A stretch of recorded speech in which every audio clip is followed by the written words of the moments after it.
Yang pada zaman dulu kalau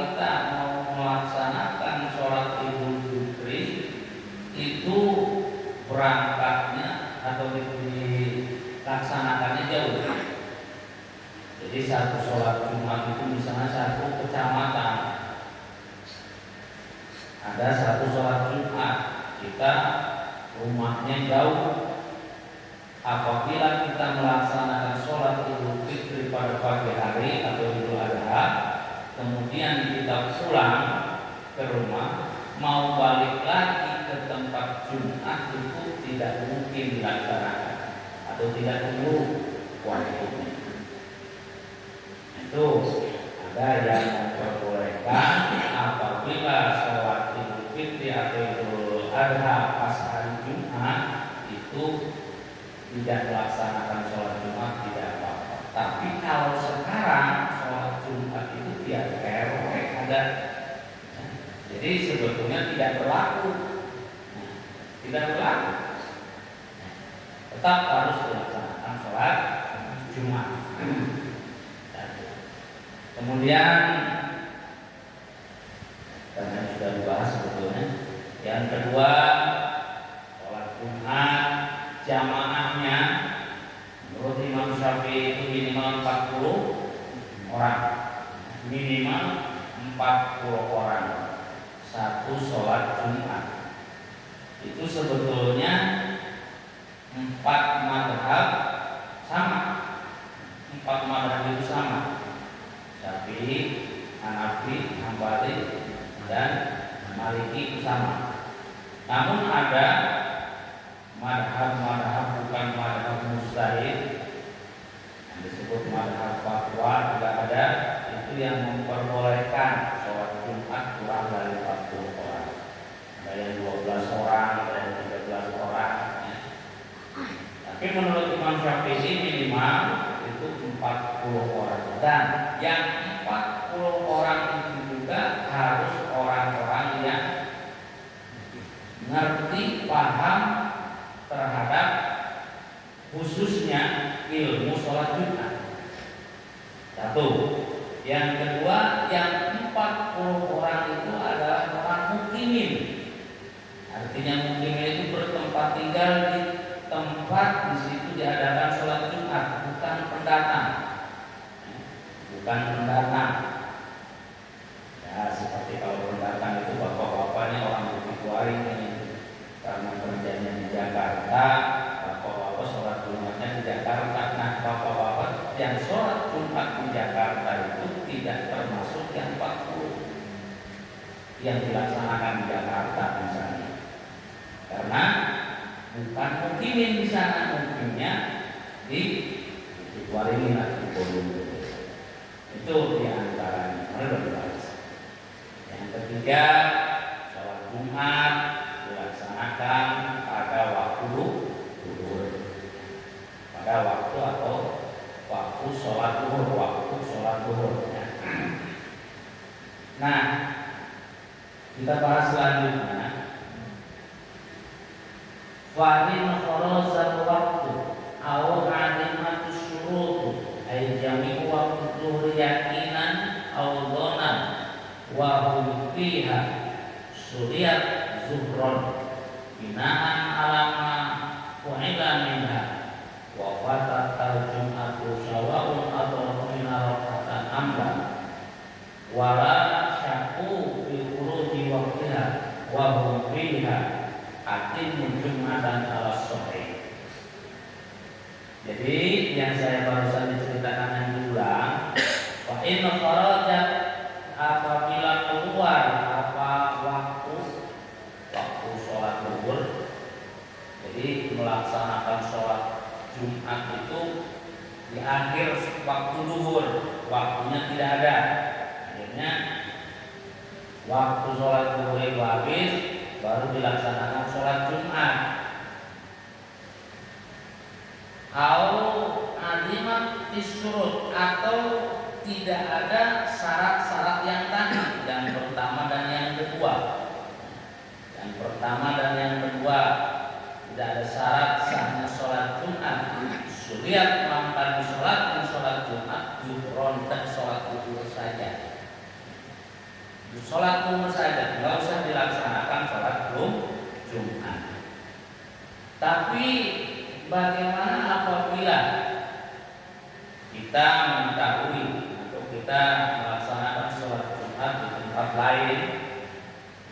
kemudian yang kita tahu tempat sholat Jumat tersebut adanya atau jamaahnya yakin itu bukan mukimin. Pernah kemarin ada yang nanya, bukan mukimin. Kita sholat Jumat di suatu tempat, misalnya di taruhlah di pabrik, jamaahnya banyak, lebih dari 100-200 orang. Tapi yang sholat Jumat itu bukan orang situ, karyawan semua, bukan mukimin orang situ semua. Nah, sholat Jumat kita ikut di situ. Nah, setelah selesai baru sadar kalau sholat Jumat pakainya seragam semua, mana mukiminnya. Udah jangan banyak tanya. Setelah kita melaksanakan sholat Jumat, ulanglah kita melaksanakan sholat zuhur kembali. Sholat zuhur.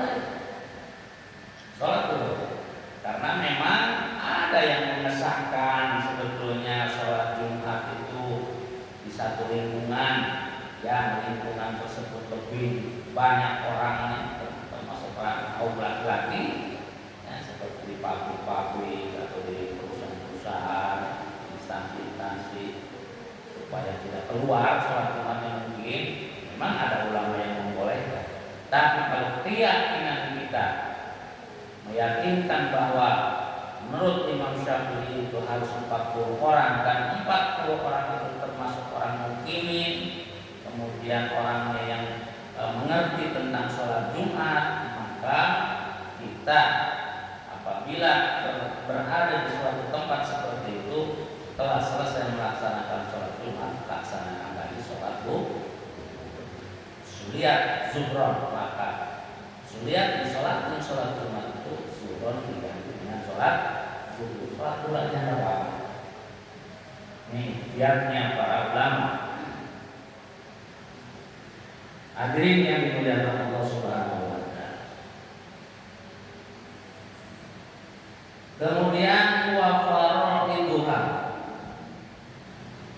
Dan utawi fardu sholat Jumat wa minhum man abara an syurut.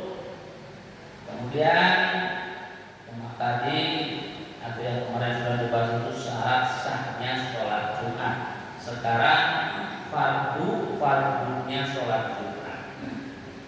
Fardu atau rukun sholat Jumat.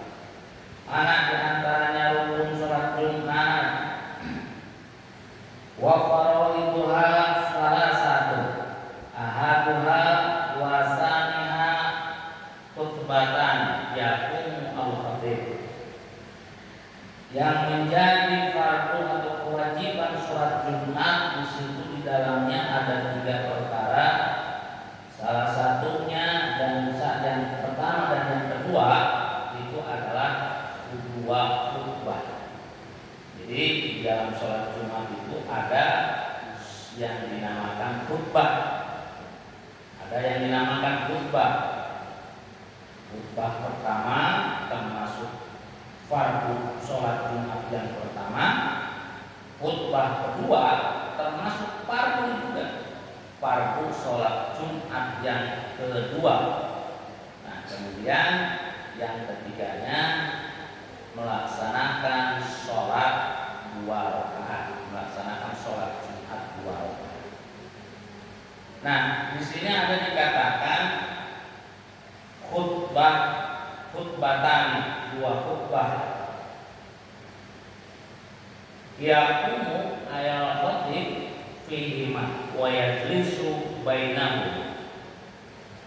Khutbah ini ada perbedaan, ada istilah khutbah, ada istilah khitbah, ada istilah khitbah. Itu sama, kata dasarnya sama. Kalau khutbah itu khusus di dalam ilmu syariat, ilmu Islam. Khutbah Jumat, khutbah Idul Adha, Idul Fitri, khutbah nikah. Karena di dalam khutbah tersebut memerlukan syarat-syarat dan rukun. memberikan syarat-syarat dan rukun. Ada yang juga dinamakan khitobah. Kalau khitobah, kalau bahasa kita itu pidato, ceramah. Ya. Kita harus bisa membedakan mana khutbah, mana khitobah. Dan kadang-kadang kita itu kebanyakan itu khitobah bukan khutbah. Karena Nabi juga sudah bersabda, kalau memang khutbah Jumat itu lebih panjang sholat daripada khutbahnya, harus lebih panjang sholat daripada khutbah. Tapi sekarang beda, panjang khutbah, sholatnya sebentar. Kadang-kadang begitu. Jadi yang namanya khutbah sekarang maksudnya khitobah, maksudnya ceramah, ngomong bahasanya. Padahal kalau namanya khutbah itu ada rukun-rukun tertentu, insya Allah nanti kita bahas. Enggak lama. Makanya kalau zaman-zaman dulu, kiai-kiai kampungnya, kiai zaman dulu, kalau khutbah itu bukunya itu saja. Bahkan sampai hafal dia. Bukunya habis dibaca, ditaruh di atas mimbar.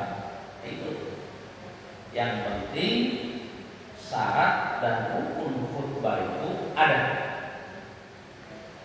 Bahkan tidak boleh lihat ke kanan, ke kiri, apalagi mengacung-acungkan tangan. Kalau khutbah tuh, karena yang namanya khutbah itu maqam raka'atain minad dhuhri. Itu seolah-olah yang namanya khutbah apalagi khutbah Jumat itu pengganti daripada 2 rakaat sholat zuhur. Sholat Jumatnya 2 rakaat, khutbahnya 2 kali. Itu maqam raka'atain minad dhuhri, seolah-olah menempati 2 rakaat sholat zuhur. Makanya orang yang berkhutbah tersebut sama seperti orang yang sholat. Daripada segi syarat-syaratnya, dari segi syarat-syarat.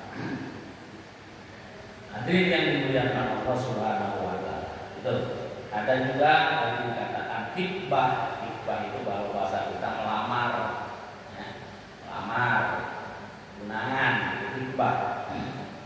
Itu juga sama, yang namanya khitbah itu bertanya, ngobrol gitu. Kalau bahasa kita bertanya, ngobrol kepada walinya seorang anak gadis di khutbah. Kalau khutbah itu sama, kita bahasa kasarnya itu berpidato, berngobrol, tapi dengan syarat dan rukun kepada jamaah. Kalau khutbah, ceramah atau mau'idul hasanah sama, yaitu bicara kepada orang-orang yang ada di depan, namun beda syarat dan rukun. Hadirin yang dimuliakan Allah Subhanahu wa taala. Kita bahas tentang khutbah Jumat. Wa yaqumul khatib bihima wa yajlisu bainahuma wa la al-mutawali bi qadri tumanina baina sajdatain walau azza al-qiyami khutbah qa'idan aw mustaji'an sah wa jaja al-iqtidar bihi walau ma'adahlin imami wa haitsu khutbah qa'idan fasalli baina khutbataini bisahdatin la tuqaji. Jadi tadi saya katakan 2 khutbah di dalam sholat Jumat itu maqam raka'atain minadz zuhur, menempati 2 rakaat sholat zuhur.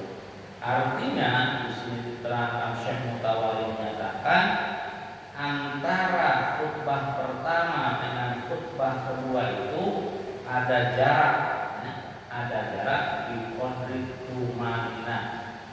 Jadi kalau setelah selesai khutbah yang pertama, kemudian kita duduk, kemudian duduk. Nah, duduknya itu cukup duduk tumanina, seperti duduk antara 2 sujud, duduk antara 2 sujud. Itu minimal berdiri subhanallah dengan mengucapkan kalimat subhanallah, itu paling sedikit. Kemudian biasanya kalau yang utama saya pernah diajarkan duduk di antara dua khutbah itu, kita disunahkan itu membaca surat Al-Ikhlas. Di antaranya kalau bapak-bapak misalnya ada yang mau khutbah, entah itu khutbah Idul Fitri, Idul Adha atau khutbah Jumat, nah itu duduk di antara khutbah yang pertama dengan khutbah yang kedua itu kira-kira sempurnanya bacalah surat Al-Ikhlas. Karena surat Al-Ikhlas di situ ada ketauhidan kepada Allah Subhanahu wa taala. Walau azada an qiyam wa khataba qa'idan aw muttaji'an sholat. Sama seperti sholat, seorang khatib apabila dia tidak mampu berdiri melaksanakan khutbah, boleh khutbah qa'idan, boleh khutbah sambil duduk. Ya seperti inilah. Ini nggak ada lagi yang khotib. Cuma satu-satunya orang yang khotib di situ itu yang ngerti, orangnya yang paham agama, kemudian usianya juga usia. Kalau saya pernah dijajakan itu minimal di atas 40 tahun ya. Minimal di atas 40 tahun. Orang yang melaksanakan imam Jumat ataupun khutbah Jumat yang wajib. Kalau yang sunnah nggak ada syarat. Kalau yang mana silakan, kalau buat belajar, ya, misalnya Idul Fitri atau Idul Adha, ini anak-anak muda biar belajar, boleh. Tapi kalau sholat Jumat karena itu fardu, ya, itu minimal usia di atas 40 tahun. Orangnya di atas 40 tahun cuma ada itu. Kemudian yang pinter cuma itu, yang ngerti tentang agama cuma satu orang. Nah, tapi pas mau dilaksanakan sholat Jumat, dia orangnya istilahnya sakit, nggak mampu berdiri. Boleh berkhutbah sambil duduk. Bahkan kalau tidak bisa duduk pun muttaji'an boleh sambil berbaring.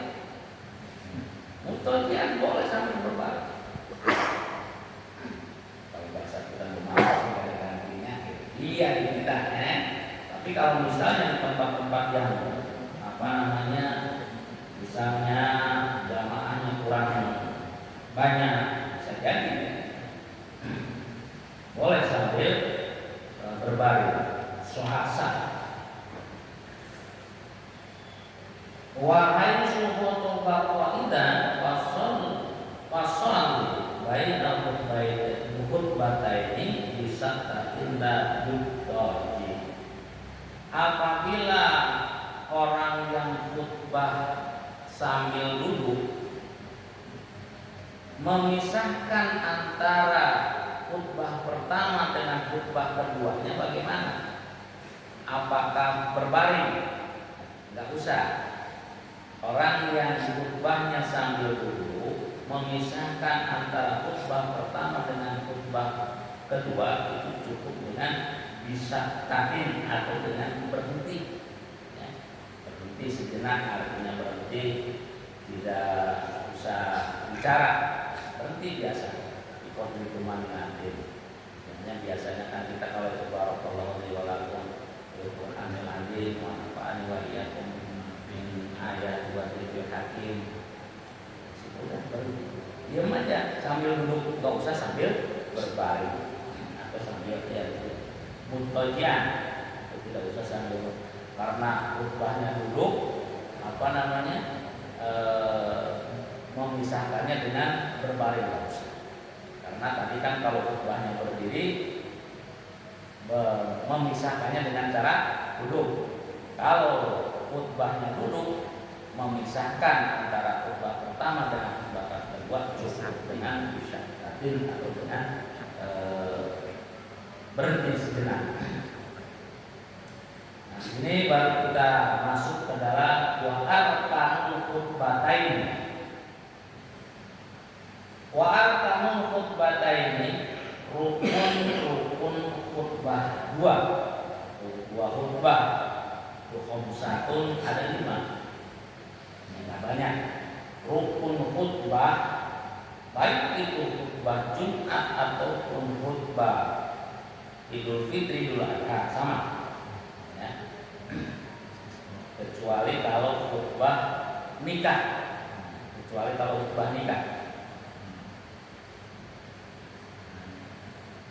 Wa atal khutbataini khumsatun hamdulillah ta'ala summa sholatu ala Rasulillah sallallahu alaihi wasallam wa laqduhuma muta'ayyinun summa al-wasiyatu bittaqwa.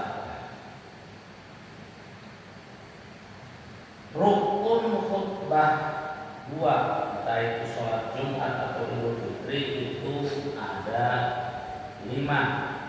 Yang pertama adalah hamdulillah, artinya memuji kepada Allah Subhanahu wa ta'ala. Memuji kepada Allah Subhanahu wa ta'ala. Kata-kata memuji di sini dikatakan walafzuhuma muta'ayyinun. Lafaz memujinya itu ditentukan, tidak sembarangan memuji. Karena di dalam Asmaul Husna itu juga kebanyakan maknanya itu memuji kepada Allah. Di dalam Asmaul Husna itu kebanyakan makna daripada Asmaul Husna itu memuji kepada Allah. Ar-Rahman, Ar-Rahim itu sama memuji kepada Allah Subhanahu wa ta'ala. Maka hamdulillah ta'ala membaca dan memuji kepada Allah Subhanahu wa ta'ala. Summa sholatu ala Rasulillah, dan juga membaca sholawat kepada Rasulullah sallallahu alaihi wasallam dengan lafaz-lafaz yang ditentukan. Dan itu dua-duanya ada di dalam 2 khutbah. Artinya khutbah pertama harus ada memuji kepada Allah, juga membaca sholawat. Di khutbah kedua juga harus ada memuji kepada Allah dan membaca sholawat. Memujinya kepada Allah tadi dikatakan harus dengan kata-kata yang ditentukan, tentunya dengan kalimat alhamdulillah atau hamidallah atau nahmaduhu. Itu boleh. Itu cukup segitu. Alhamdulillah wassalatu wassalamu ala Rasulillah. Itu udah 2 rukun. Ini gak usah banyak-banyak. Cuman kalau ada terusannya kadang-kadang seperti alhamdulillahilladzi, ada yang kesananya dibahas sampai memuji saja suka berkalimat-kalimat, berkalam-kalam. Itu boleh nggak? Itu boleh. Nah, yang dikatakan termasuk mau'idah hasanah itu di situ. Maknanya rukunnya itu alhamdulillah. Nah, kemudian terusannya itu termasuk mau'idah hasanah. Di sini ada contohnya.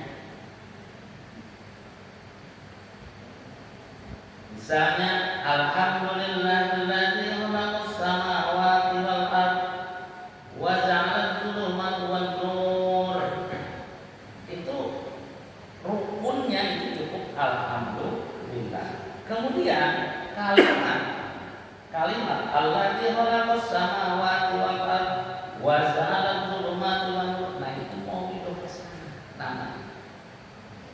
Tapi kalau kita di kebanyakan yang khotib, yang namanya mau'idhah hasanahnya itu adalah dengan ceramahnya.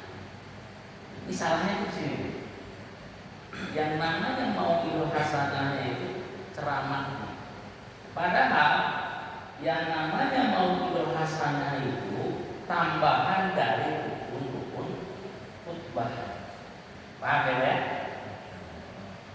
Misalnya alhamdulillahilladzi arsala rasulahu bil huda wa dinil haq.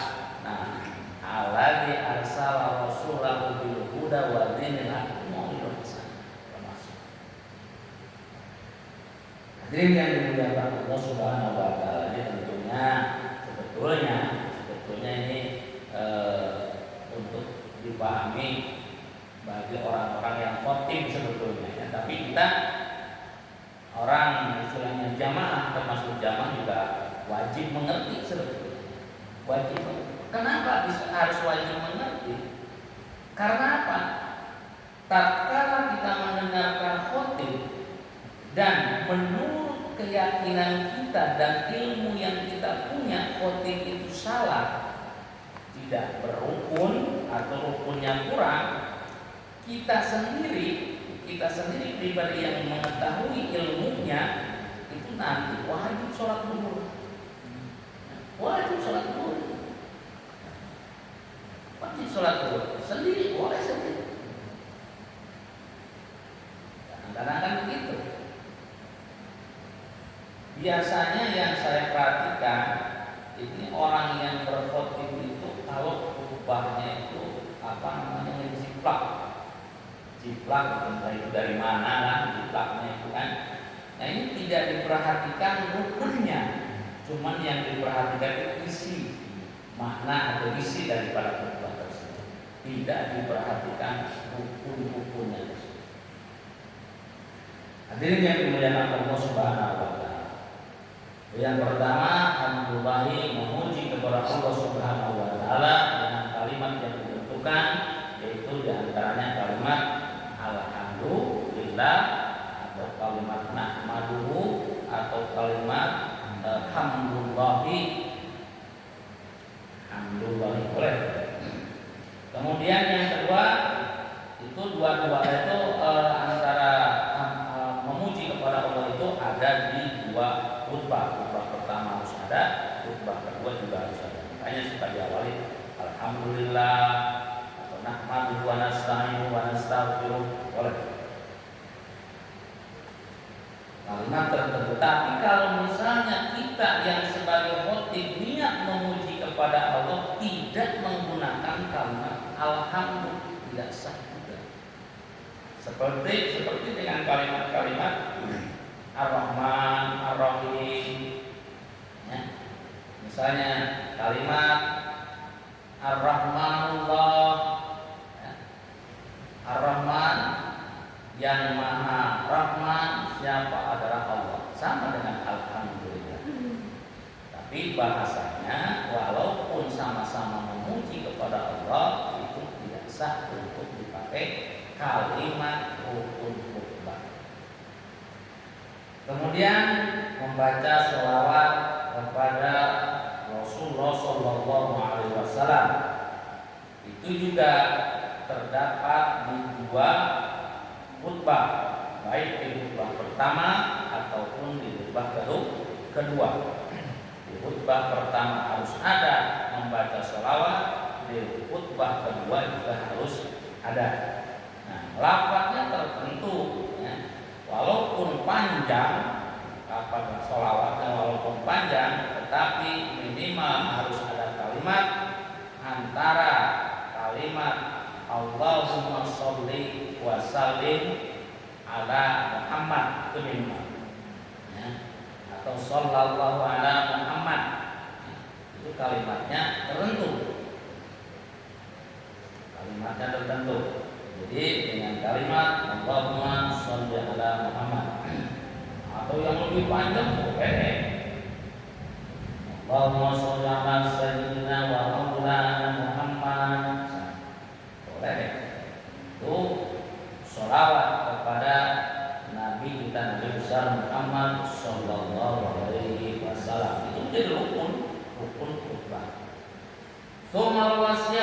taqwa wala yuta'ayyan lafzuha ala sahih. Kemudian yang ketiga berarti ya. Yang ketiga itu harus wasiat. Wasiat dengan wasiat takwa. Disuruh wasiat itu untuk disuruh tentang takwa kepada Allah Subhanahu wa taala, dan itu pun dilaksanakan di dalam khutbah yang pertama, juga ada di dalam khutbah yang kedua. Biasanya kalau di kita dengan kalimat ayuhan nas ittaqullah, nah itu wasiat. Ayyuhal hadirun ittaqullah haqqa tuqatih wa la tamutunna illa wa antum muslimun, nah itu wasiat. Kita harus tahu ini salah satu-satunya untuk khutbah itu. Kalau khotib mengatakan seperti itu, berarti itu maka beliau atau seorang khotib itu sedang melaksanakan rukun khutbah. Usikum wa nafsi bitaqwallah ittaqullah. Itu ada dalam khutbah yang pertama dan juga khutbah yang kedua. Kemudian wa qira'atu ayatin fi ihdahuma, membaca ayat, bahasanya ayat bukan surat, membaca ayat Al-Quran fi ihdahuma, di dalam salah satunya saja, baik itu di khutbah pertama, atau misalnya khutbah pertama lupa, nanti aja di khutbah kedua. Ini yang biasanya orang sering lupa. Orang yang sering lupa, seorang khotib itu membacakan ayat Al-Quran, dia sering lupa. Entah itu disuruh di khutbah pertama atau di khutbah kedua, cukup padahal salah satunya saja, nggak usah di ayat khutbah kedua atau khutbah pertama, nggak usah, cukup salah satu. Kalau khutbah pertama ada, khutbah kedua juga nggak usah. Itu cuma membaca kalimat atau ayat dari Al-Quran, tentang surat.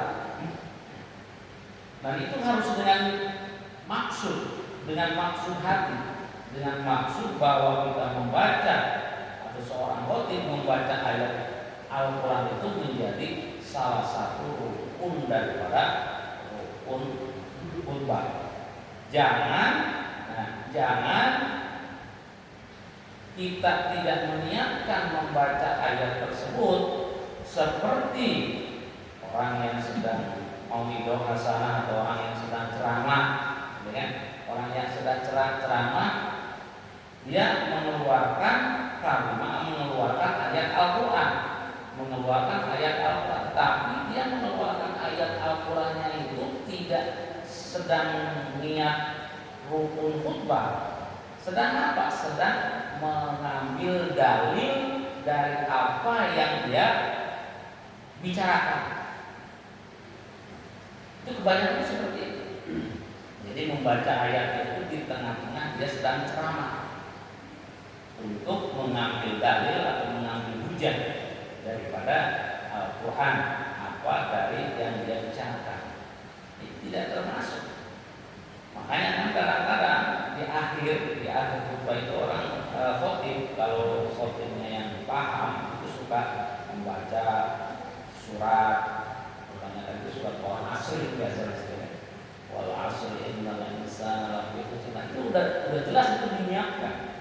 Di akhir khutbah kedua itu udah jelas diniatkan dia itu membaca ayat Al-Quran atau surat Al-Quran lebih bagus itu khusus. Setelah itu baru selesai ibadah Allah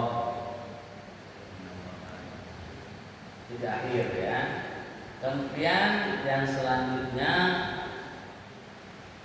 wa du'a'u lil mu'minina wal mu'minat fi khutbatis tsaniyah. Yang terakhir, yang kelima, rukun daripada rukun khutbah tersebut adalah berdoa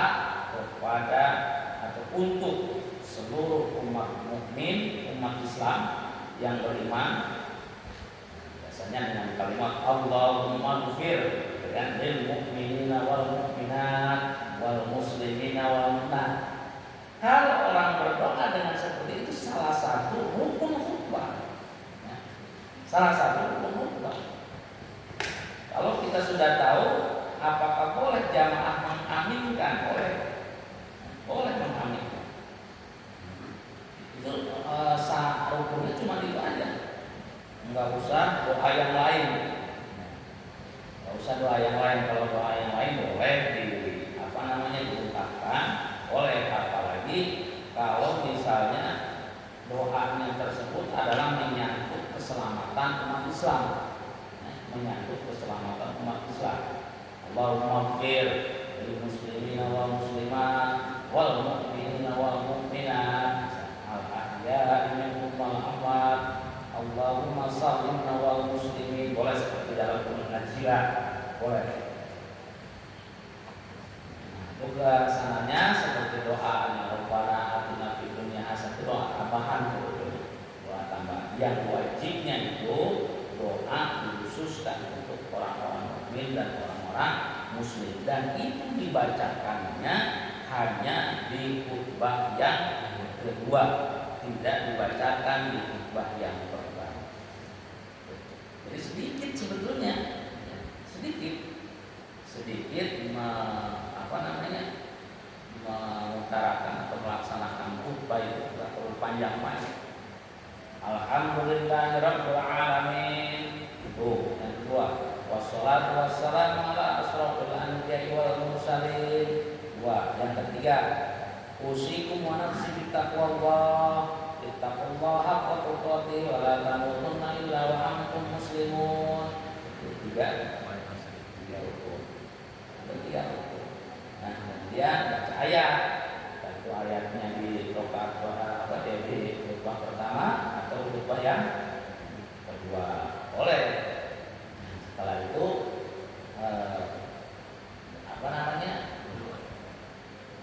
setelah baca ayat, kemudian baca doa. Doa. Ini selesai. Sepanjang-panjang. Nanti juga ada syarat. Apakah khutbah itu disyaratkan dipahami oleh jamaah enggak? Khutbah Jumat itu tidak disyaratkan jamaah itu paham, ya.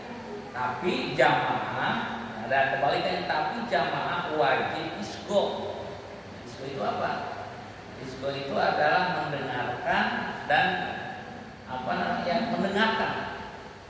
mendengarkan konsentrasi kepada yang khutbah, walaupun yang dibaca nggak paham, nggak kita pahami.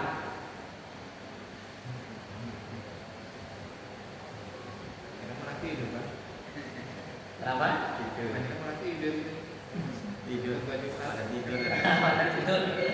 Emang paling enak tidur. Nggak apa-apa. Daripada ngobrol ya, nanti ada syaratnya.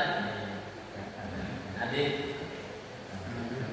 wa yustaratu ay yusmi'a al-qaribu arkanal ibadaini li arba'ina tanaqidu bihimul jum'atu wa yustaratu al-muwalatu bainal kalimatul khutbati wa bainal khutbatain. Ini kita bahas satu kalam lagi ya. Jadi disyaratkan seorang khotib memberikan atau menyampaikan khutbahnya itu, disyaratkan itu didengar oleh jamaah Jumat yang 40, ya. Wa yustaratu ay yusmi'a al-khatibu arkanal khutbataini li arba'ina tana'aqidu bihimul Jumat. Jadi disyaratkan seorang khotib itu menyampaikan rukun, terutamanya rukun yang khutbah itu disampaikan supaya didengar oleh yang 40 orang. Cuman disyaratkan berarti harus kencang maksudnya. Si khotib itu harus kencang, jangan sambil berbisik-bisik. Kalau zaman sekarang, kalau zaman dulu, kalau zaman sekarang kan ada pengeras suara, ya, ada pengeras suara. Itu. Wal mualatu kemudian terus menerus, artinya continue, tidak ada terpisah antara khutbah pertama dengan khutbah kedua, kecuali dengan tadi duduk dengan duduk tumanina, dan continue atau terus menerus di dalam rukun khutbah. Wa mualatu baina kalimatul khutbah, dan terus menerus, jangan istilahnya jangan sampai berhenti antara memuji kepada Allah, membaca sholawat, kemudian berwasiat, terus. Jangan sampai ada jeda, berhenti, diam sejenak, itu nggak boleh. Jadi harus terus menerus antara rukun-rukun khutbah. Hadirin yang dimuliakan Allah Subhanahu wa taala. Itu saja penyampaian pembahasan kita pada kesempatan kali ini. Mudah-mudahan apa yang saya sampaikan bisa bermanfaat kepada kita sekalian. Walaupun kita bukan sebagai khotib, tapi minimal kita sebagai jamaah paham ya apa yang disampaikan oleh khotib. Nah, kemudian apabila kita paham dan khutbahnya misalnya ada yang salah, ada yang kurang, kita sendiri harus bahkan wajib sholat zuhur, ya, wajib sholat zuhur. Tapi tentang apakah nanti khotibnya itu harus dikasih tahu, ya, harus dikasih tahu apa tidak? Ya sebetulnya kalau kita berani wajib itu. Wajib. Apalagi kalau waktu sholat, waktu zuhur itu masih panjang, kita berani wajib itu. Nah, sebelum misalnya selesai khutbah, misalnya ada nggak yang seperti ini, berani selesai khutbah, setelah selesai khutbah mau iqamah, mohon maaf, nah, tadi khutbahnya kurang, misalnya ada yang berani nggak seperti itu? Nah, itu harus diulang lagi. Nah, apabila kita berani dan kuku nantinya madorot, ya madorotnya gimana? Kita kan tahu jamaah itu bukan orang yang santai semua. Bukan orang yang santai semua. Saya diceritakan sama kiai, apalagi katanya orang tani lagi maju, belum apa misalnya kan. Nah, itu dah, kalau memang kita mengerti ada kesalahan khotib, cukup kita sholat zuhur sendiri saja, cukup. Ini yang dimuliakan Allah Subhanahu wa taala, itu saja yang bisa saya sampaikan. Mudah-mudahan ada manfaatnya. Terima kasih atas segala perhatian. Wallahu a'lam bishawab.